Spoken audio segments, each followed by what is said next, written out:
This morning I've got a whole pile of dress pants to hem, and dress pants get hemmed differently than most pants because you don't want to see the hem lines, the stitches on the bottom of the pants. So it's a different stitch and it's pretty complicated to do.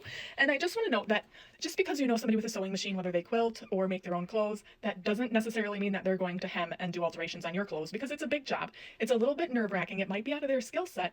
A lot of times you're asking them to work on clothes that's fairly expensive. So don't be offended if you ask somebody with a sewing machine if they can hem your pants and they say no. It's not always something that we're able to do or want to do.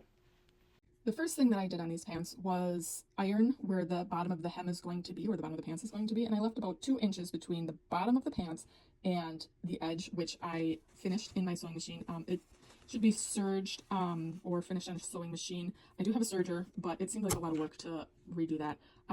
When you serge on a sewing machine, you want to use a specific presser foot for it. You can see this one's got this little wire here on the bottom, and that keeps the thread on the right side from pulling and warping the material, so it sews nice and flat. Now with that finished, I'm going to fold that back over so it sits nice on that iron line there, and then I'm going to tuck this back inside, but not all the way.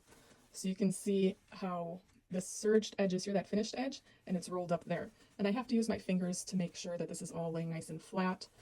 And I've got about 1/4 of an inch, 3/8 of an inch overhang there. Now here's where things get tricky. I don't remember the name of this stitch.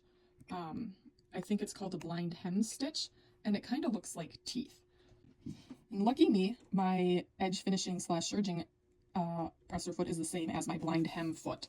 So I'm going to slide that finished edge under, and my rolled part here is going to sit right on the edge where that red marker is, and that's not going to let these pants go any farther through because this stitch, it's sewing along this edge here, and then it will take a little itty bitty, almost unnoticeable bite out of this part. This will be the external, so you can kind of watch it in action here